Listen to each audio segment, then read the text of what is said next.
we're gonna do, regular coverage. I'll just get a couple things out of the way. I'm sure people will ask me regardless.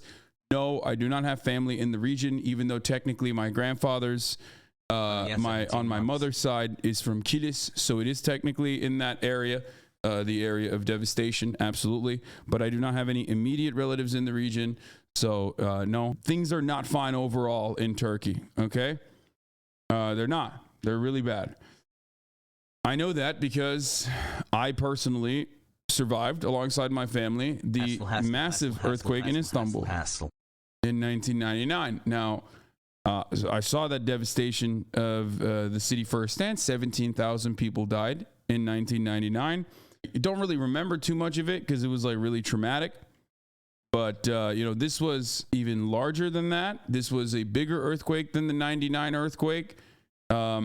Now, of course, when you compare it, the earthquake that happened in Istanbul or the earthquake that happened in Kahramanmaraş to earthquakes that happen in Japan, what you need to understand is that the devastation and the death toll is directly related to the infrastructure.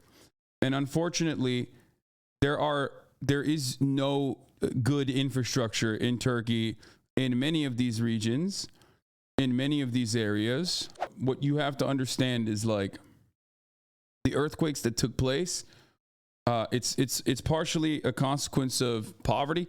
It's partially a consequence of not having enough, not having adequate resources, but it's also the length and frequency and magnitude of the earthquakes. You have to remember, like, when an earthquake happens, not all earthquakes are the same. Some could happen for, around a minute. Some can happen for 30 seconds. It can be a very devastating one, but it can only be for like 5 seconds. Sometimes in California, we live on fault lines. I sleep through earthquakes regularly. Sometimes I wake up as a consequence of earthquakes here in California, and they're like fucking, they'll be like 4, 5. That's obviously tiny in comparison to a 7+ magnitude earthquake. But like, it doesn't even do anything usually, and that is also because it's short, it's brief. This one was not. Okay, this one was not. It was devastating. People felt it in from what I understand, people felt it in fucking Karadeniz, which is the northern part of Turkey. This is like people felt it miles and miles, like hundreds of miles away, thousands of miles away, thousands of kilometers away. They felt it. People were saying they felt it in Lebanon, which is insane. Okay, I mean that's crazy. This earthquake happened at a way higher depth, way closer to the surface than the one in 99, which was 17 kilometers deep. This one was 7 kilometers deep. It went on for more than 2 minutes, and then the second seismic activity was also additionally devastating. So all of that compiles on top of one another. Yeah, this is what Hatay looks like from a drone camera footage. Just gone. Just entire blocks of apartments just leveled. This, what you're seeing in front of you, is also a consequence of inadequate regulation and no interest in like following through. You know what I mean? Like, you need to hold developers accountable. You need to hold developers accountable and ensure that they are not ensure that they're building up to code, but there is no fucking code. You know what I mean? This, I think, is the best video for you to like get a better grasp of like how fucking insane and how long it is.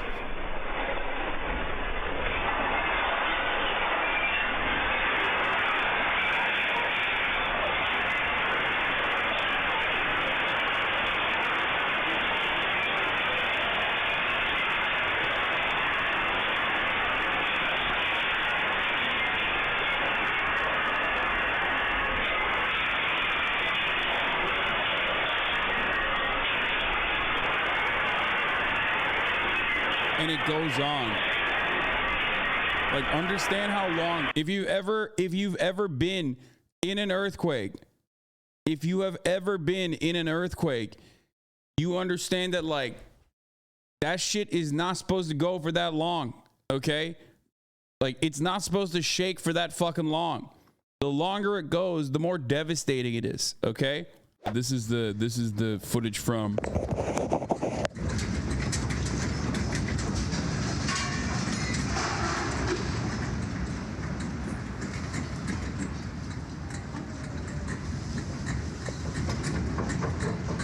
This is footage from Turkey during the. Oh, that bright light might not necessarily be a transformer blowing up.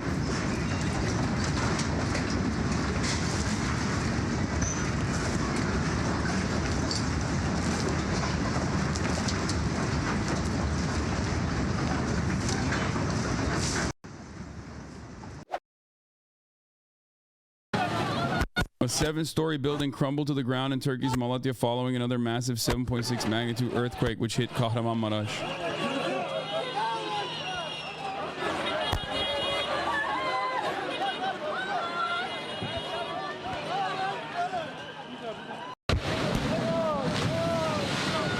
That's just fucking insane, dude. Immediately jumping to action, search and rescue teams from countries worldwide began preparing to send volunteers to Turkey and Syria. Here is a rescue team flying to Turkey from Taiwan.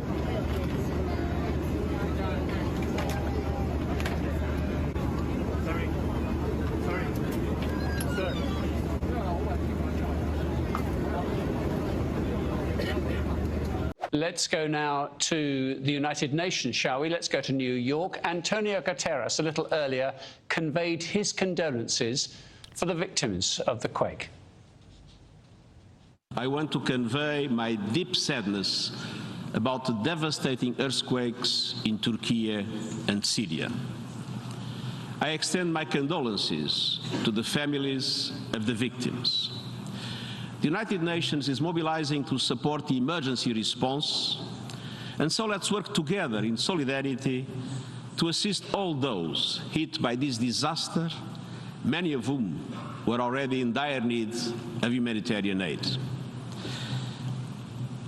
During my tenure as High Commissioner for Refugees, I went several times to work in that area. And I will never forget the extraordinary demonstration of generosity of the people of the area. It is time for all of us to show the same solidarity that I've witnessed in the area in relation to refugees fleeing one of the most difficult conflicts of our time. While this is ongoing, additional aftershocks are occurring over and over again in Turkey as well, from what I understand. Things can the UN help with? Like literally in the process of this. What we're hearing now is that the UN and its humanitarian partners that are already on the ground have launched what they call 5.3, 4.4, 4.4 earthquake-affected areas. Now, the International Organization for this is a Migration, constantly the updating IOM, list and of the earthquakes. UN Refugee Agency Another one that was 6.0. A total stock of right now some 2,000 tents and approximately 1,700 non-food item kits that were already pre-positioned just inside the aftershocks also displace. The aftershocks, unfortunately, also displace like already fucking buildings that have been devastated, making it even harder for rescue operations to occur. So it's just a calamity. That's the word to use here. It is a calamity, much like the '99 earthquake was considered a calamity. Yes, my family is okay. Like I said, like I don't have any immediate family members in the region. They live in Kilis. Like my extended family lives in, I think still some of them live in Kilis, but my immediate family members live in Istanbul, so they're very far away from the main area. Okay. Were there aftershocks? The initial earthquake was followed by more than 100 aftershocks, including a magnitude 7.7 tremor during the day on Monday that interrupted search and rescue operations. The European Mediterranean Seismological Center said the preliminary data showed the second large earthquake occurred 67 kilometers, 42 miles northeast of Kahramanmaraş, Turkey, at a depth of 2 kilometers, which is like, I mean, that's pretty fucking high. 2 kilometers is like basically surface. which only makes it, or not high, like shallow, like it's literally fucking near the surface, making it so much more devastating. More than 14,000, 1,400, but now the number is, I believe, 2,500 have died across 10 provinces of Turkey, and at least 7,000, just so much more than that. This is older information. In Syria, 430. This is all old information-wise. The first quake damaged a historic Gaziantep castle, which has been in use since the Roman times. That's another crazy one. I don't know if there's a video of that, by the way. Do you guys have a video footage of the Gaziantep castle? Because I think there was, 2,300 are now. And the World Health Organization estimates that 20,000 will be the final tally. The Gaziantep castle in Turkey collapsed after the recent earthquake. Look at this shit.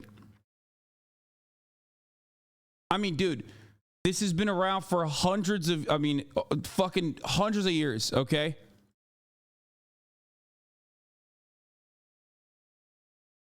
Built by the Roman Empire between the 2nd and 3rd centuries AD, thousands. So to understand, like,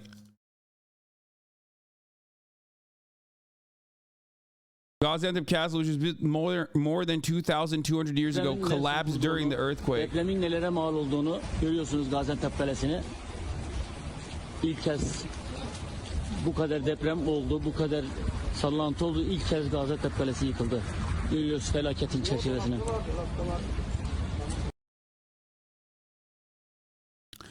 But I guess it was a reconstruction is what people are saying, which would make more sense if that's the case.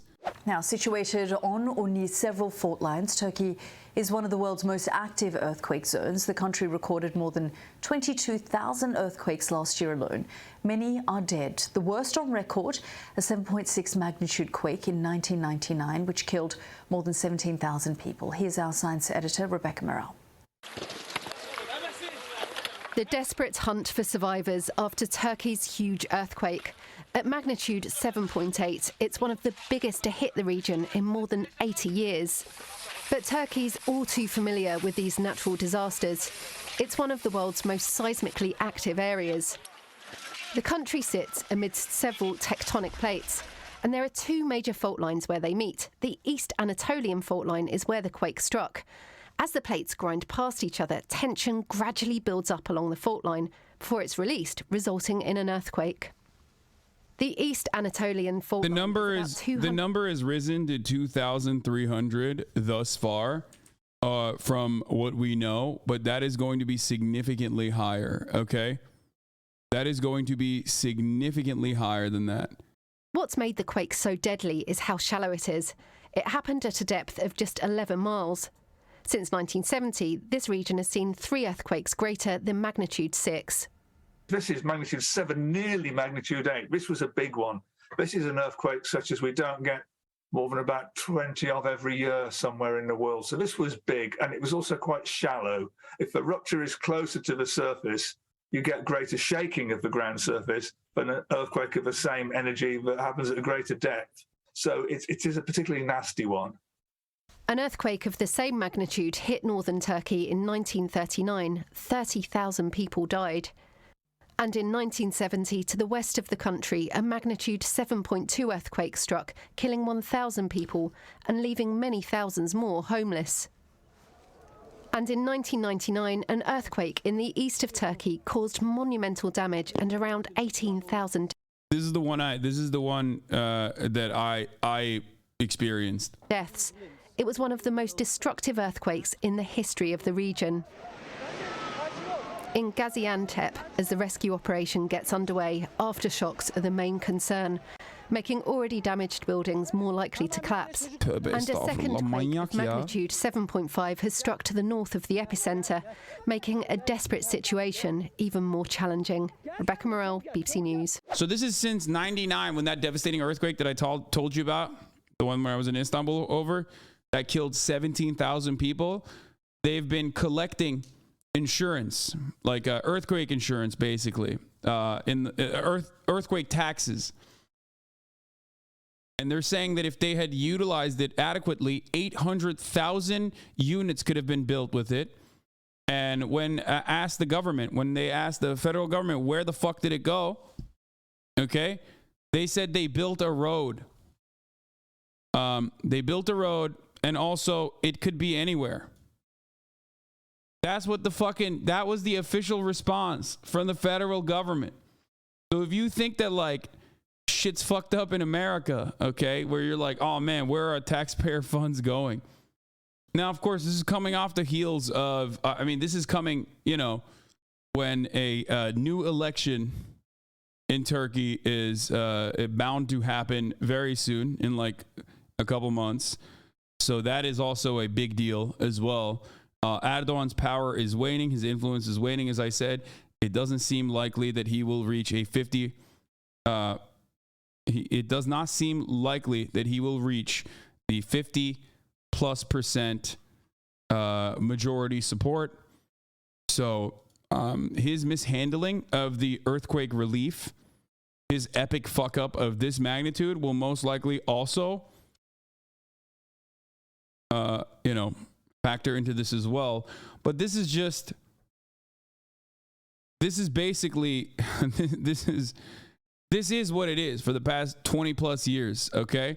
For the past 20 plus fucking years, this is what has been happening in the country. He's saying it's bigger than the 99. It's bigger than the 99 earthquake. Çok teşekkür ederim. Lütfen. Oh, he's talking to someone directly on the ground in Antakya. Sağ olun. Çok teşekkürler. Sağ olun. Evet, şimdi hanımefendinin adı neydi Kenan? Zekiye Yiğitbaş. Kendisi Satranç Federasyonu'nda yönetim kurulu üyesi. Antakya artık yok. Artık Antakya yok. She's saying Antakya is no longer existing. It has ceased to exist. Atatürk'ün emaneti Hatay yok. Hatay does not exist anymore. Kocaman bir site yerle bir oldu. An entire like apartment complex or multiple apartment complexes inside of one site. Okay. Has been reduced to rubble.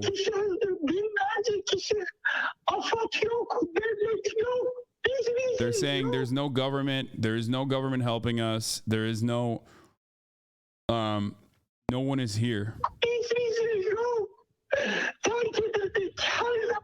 He's saying we've been left behind.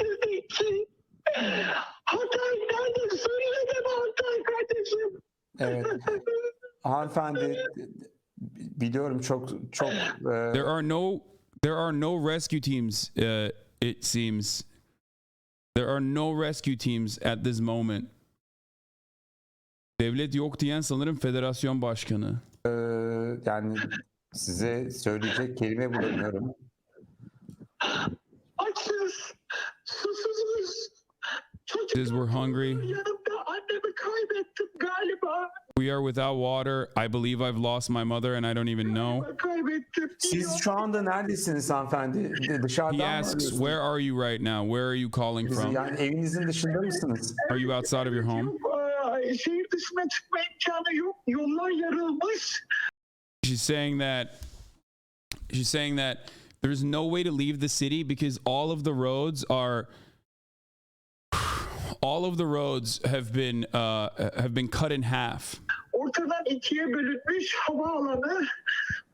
She's saying that the airport is literally like the airport runway is opened up in half. Uçaklar geliyormuş ama geri gidiyormuş. Biz arabadayız. Arabalarda oturuyoruz. They're saying that like planes fly overhead and then can't land and they're sitting in their cars. That's what we did too in Istanbul. Like you just go up to a hill and you fucking you just sit in your car and there's not really much you can do. So this guy's in Elbistan, which is Kahramanmaraş, which is like at the epicenter of the earthquake. It's snowing like crazy. And he's literally saying that he's been there. He's been walking around and he is the mayor of Bolu, which is like far away. It's in between Istanbul and Ankara. Okay. I don't know how else to describe it. It's a totally separate fucking random city, right? It's up northwestern. It's like a northwestern city. Before you, west of Ankara, east of Istanbul. Anyway, he came down here before the government did, and he's saying that other than a couple AFAD people, like there's only a couple people from the government agency, government recovery disaster relief agency, there's no other government official here. There are hundreds, if not thousands of people that are quite literally under the rubble waiting to be saved right now, and there's no one there to help them. Yes, Bolu is a mountain. It's a mountain city, town. It's beautiful. I spent many a days in rest stops in Bolu eating köfte. That's unrelated though. Burası Kahramanmaraş ilimizin Elbistan ilçesi. Türkiye'nin büyük ilçelerinden bir tanesi. Ben Bolu'dan kalkıp geldim. Saat 10:30 civarında. He said he got here from Bolu. Buradaydım. Ve şehri He got here at 10:30. gezdiğimde şok oldum. Şu anda savaştan çıkmış gibi bir şehir.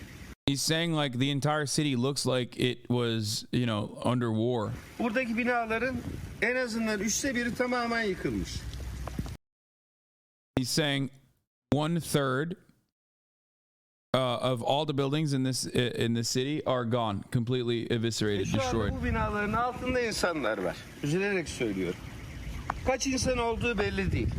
No one knows what the number of casualties are, but people suspect that there are people just literally living under the rubble currently. Ve bunlara müdahale edecek yeterince AFAD elemanı yok.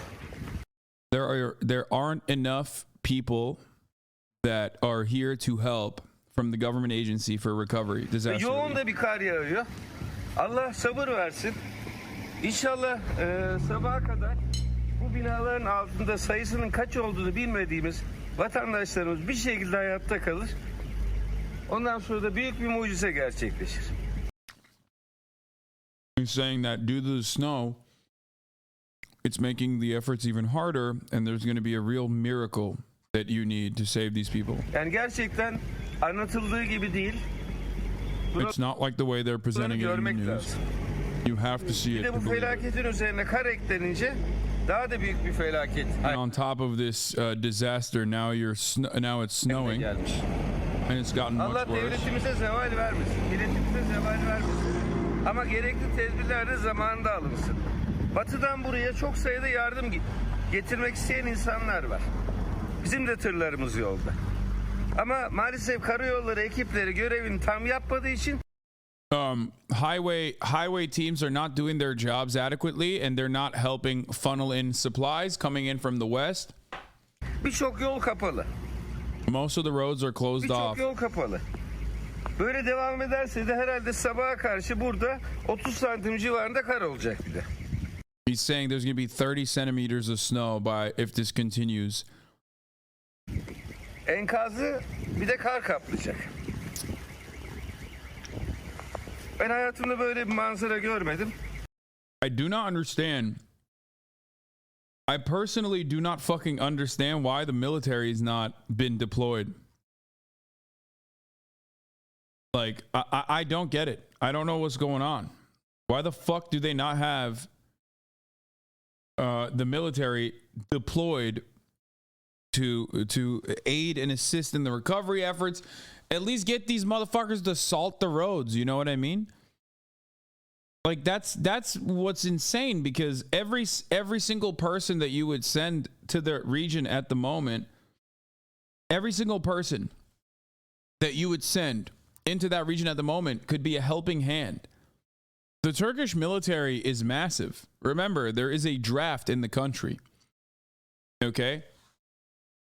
You have to serve. As a Turkish citizen, if you're an able-bodied male over the age of 18, you have to serve in the military.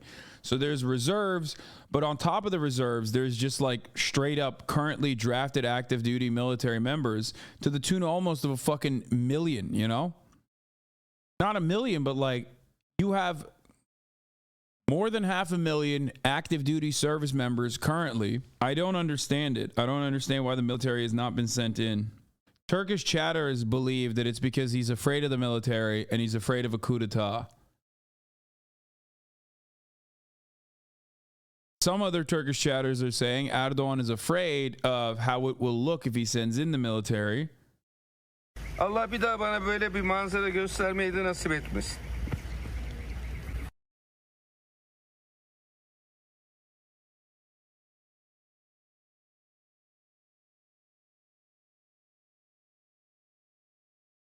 Devastating, dude.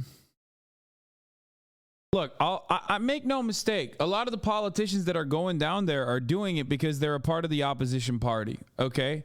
I'm not going to sit here and act like these guys are there exclusively out of the kindness of their own hearts.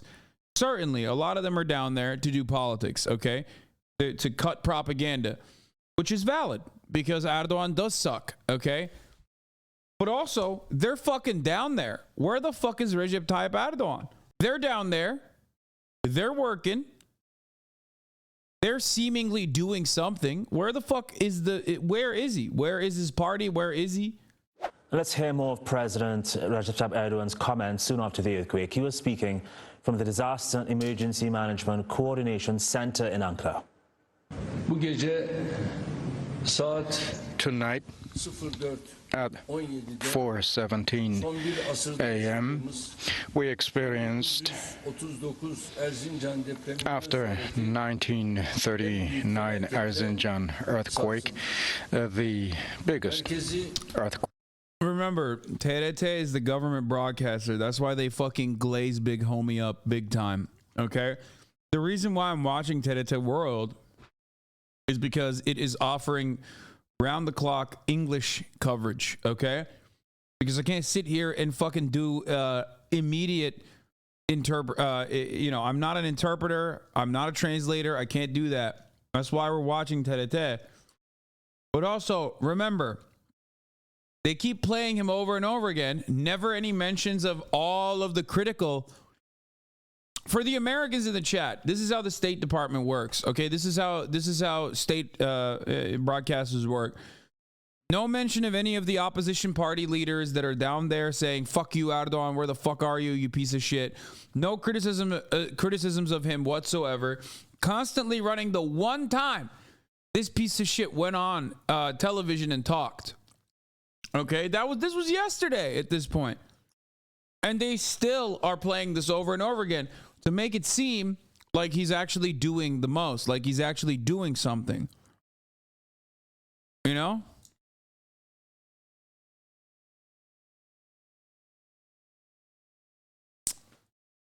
Shaq Loan normally is wrong, but in this circumstance is correct. All news in Turkey is state controlled. They both have the state control over TRT, which is the state broadcaster.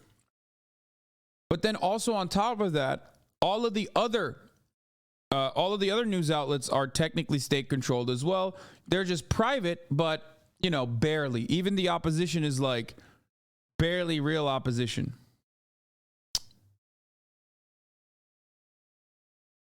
Does that make sense? Do you understand?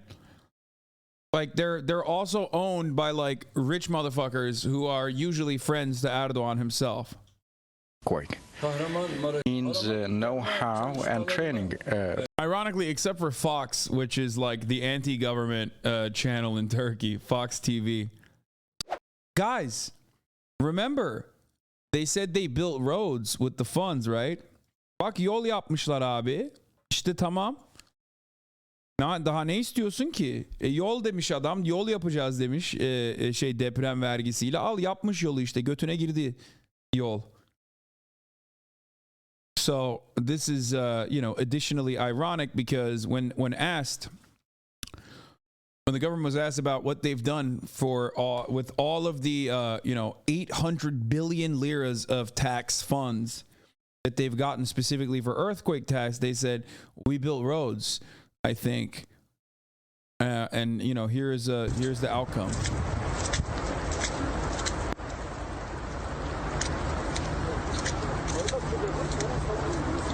this is between two of the major cities that are both suffering from damages, extensive damages, Adana and Gaziantep. This is the road between the two. You can't even fucking drive cars on this road any longer. You can't even walk through this road any longer.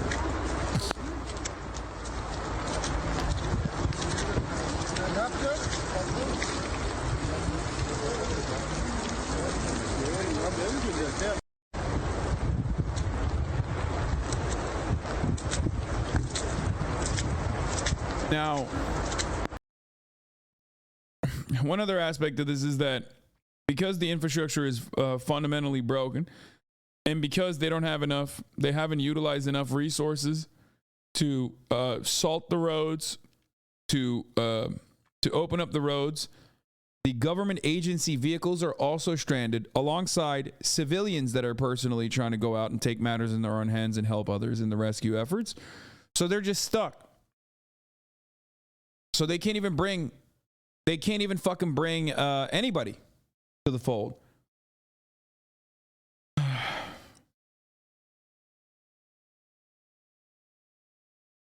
And everyone is claiming that the official numbers that the government is putting forward is completely false, saying that 2,379 is a ridiculously low estimate, with the World Health Organization and other international crisis management organizations, NGOs, putting the death toll, the potential death toll tally at 30,000 now.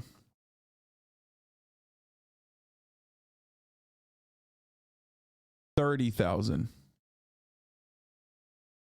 Yeah, the only runway in Hatay was destroyed. We already covered that. I don't understand why Turkey declined Musk's offer to send a Starlink after the deadly quake. I don't get that. I actually don't understand it, because like this is one avenue where Starlink would be very helpful. If anything, this is like the most helpful. This is the thing Starlink is supposed to be built for. What would Starlink do? What do you mean? Starlink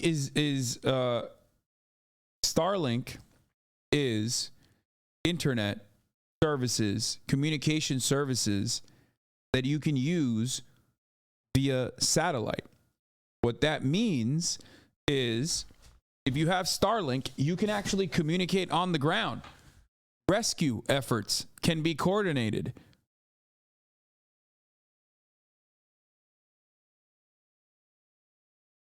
Like literally, this is what it's designed to do. This and like fucking random parts of Wyoming where you just can't build fiber optic cables all the way out there. It's like not worth it. You know what I mean? This is literally why you are supposed to use Starlink. This is the place where you're supposed to use it. Okay? But I guess they're saying that it's not worth it, or that they can't control it. The government officials are claiming that everything's under control. They're under-reporting the deaths and casualties, and they're claiming that they've sent people everywhere. Meanwhile, in Hatay, one of the areas of most need, where they actually sent a ship to because they can't actually fly in because the runway is destroyed. People on the ground are basically saying, people on the ground, why would the government do that, Hassan? Honestly, I don't know. I think maybe one of the reasons is because they're just like, they just took all of the fucking funds and used it and lined up their own pockets with it. So they're just like severely underfunded. One of the other reasons is that an election is coming up. That area did not go to the incumbent party. It's an opposition party area. That could be one of the reasons. I know why they're not I think we can only speculate as to why.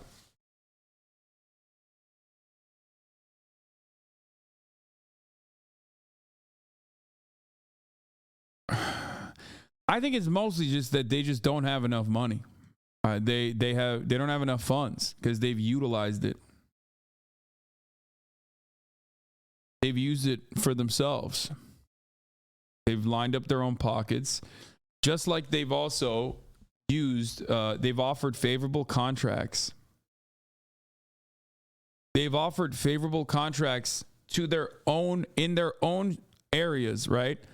In their own areas like Maraş, Urfa, these are places that are AKP strongholds, right? Like these are places that were already like pro-AKP, the main party, right? AKP, MHP. And what ends up happening is that it's not dissimilar to the United States of America, where like, oh, this is our area. We're going to build a lot of housing. We're going to do a lot of housing development in this area. How do they build the housing? Well, they take the money and they give it to their own. They give it to their own friends. They give it to government loyalists, who then build the housing, and usually will, you know, take a little bit off the top for themselves, use shittier quality materials, claim that they actually are, you know, making this, like, claim that they're actually earthquake proofing the housing when they're clearly not. This kind of corruption has been consistent in the Erdogan regime since its inception. Erdogan came into power and basically built his own group of you know, wealthy loyalists and donors and supporters. So they are supposed to have regulation, right? I mean, I showed you this already. We showed you this already. They're specifically stating that this building that I'm about to show you, okay, in Malatya was built up to earthquake code. When they're selling it, they're literally telling you it's built up to earthquake code. That's the building.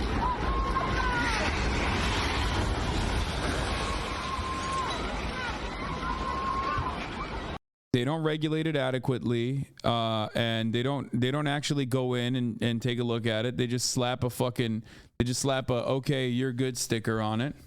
He's the honorary president of Leader. I mean, of Akut, the NGO. Buldukları malzemelerle, iş makineleriyle dağcı, evet, çok ünlü uluslararası bir dağcı. Yeah, that's right. Didn't he climb Everest? Yeah, he's the first Turkish guy that climbed Mount Everest, and he did a lot of rescue operations. I remember now.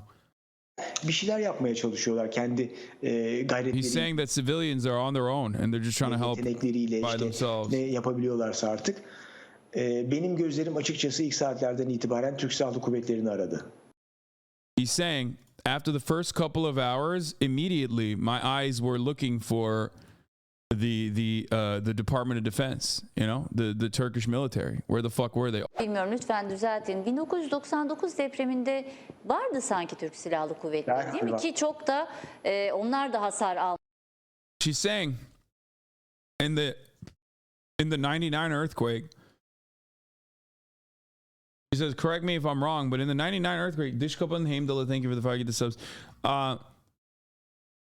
That there was, the military was involved. Gölcük'teki çünkü merkez yıkılmıştı. Ama ona rağmen sahadaydı. Yanlış hatırlamıyorum, değil mi? Tabii Gölcük Donanma Komutanlığı çok ağır hasar aldı. Tabii. Rağmen Yeah, he's saying that they were there. They were actively Türk Silahlı involved. Kuvvetleri bir bütün olarak Genelkurmay Başkanlığı seviyesinde komuta kontrol altında bütün Türk Silahlı Kuvvetleri seferber edildi. Şimdi burada da evet, He's saying that in 99 they utilized the entirety of the Turkish Defense Force. Evet. Milli Savunma Bakanı 3 saat önce bir açıklama yaptı, 3-4 saat önce. 3000 asker görevlendirdik. This time, the official communications arm of the government said they only sent 3,000 soldiers. Understand, there's like 700,000 active duty personnel in the Turkish military. They've only sent 3,000 soldiers so far to the area. That has to be deliberate. Sorarsanız ilk saatlerden itibaren, ilk dakikalardan itibaren 30.000 asker görevlendirilmeliydi. Evet. Sonuçta komuta ve koordinasyon için, koordinasyon ve oradaki asayişin düzenin sağlanması, bir işte kriz merkezinin oluşturulması için askere ihtiyaç var zaten bölgede. Tabii ki AFAD gelecek, tabii ki belediyeler, işte sivil toplum kuruluşları gelecek ama onların gelmesi işte bugün akşama kadar gelemediler. Şu anda akın hala yoldalar, erişmeye çalışıyorlar. Çünkü trafik kilitlendi. Kahramanmaraş'a ne girebildi ne. Yeah, he's saying like they need to be there. He's saying basically what I've been saying, which is that The military needs to be there to handle logistics. The military needs to be there to like handle the aid efforts and the relief efforts so that they can open up the area to NGOs and you know, aid in the recovery efforts that way. But they're not there, and the roads are closed off, and people are now having a hard time getting into the areas of need. And you know, yeah, they're supposed to hand out supplies. They're supposed to do all this shit. I don't fucking understand it.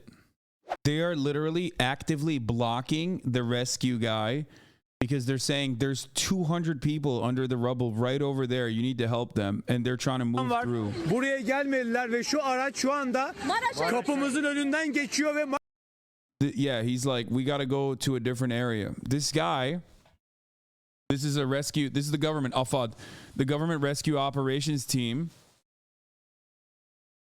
apparently is trying to move through and go to a different municipality. And they're literally saying that this woman is standing in front of the car saying, you need to kill me. You need to drive over me if you want to fucking, instead of helping these families here. Kim haklı şimdi burada bilmiyorum. kapımızın önünden geçiyor ve Maraş'a gidiyor. Buraya belediye başkanı yok. Kaymakam yok, vali yok, polis yok, AFAD yok. Hiç kimse yok, zabıta yok. He's saying there's no cops, there's nobody. There's no AFAD here, there's no rescue operations here. Polis yok ve bunlar gidiyorlar.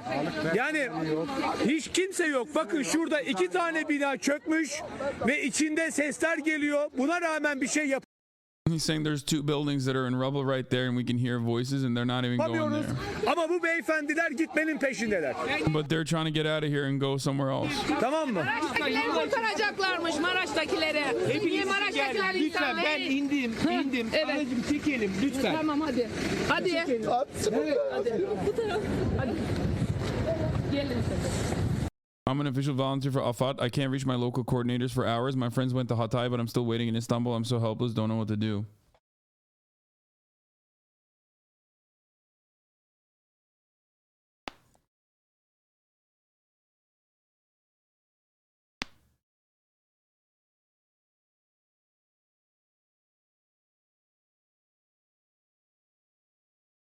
They might be going somewhere else because it's triage. You know what I mean? There's more need somewhere else. They might be going somewhere else because it's political. But there is one thing that I can tell you with a certainty. The military should have been deployed literally 20 hours ago. It has now been 25 hours since this earthquake devastated a bunch of towns, a bunch of cities in Turkey. And the military should have been deployed already. And the fact that it hasn't been is mind-boggling. I know that the military is supposed to be decentralized in the aftermath of the early coup. What was it? 15 Temmuz. And I think that Erdogan is terrified of the military being deployed anywhere.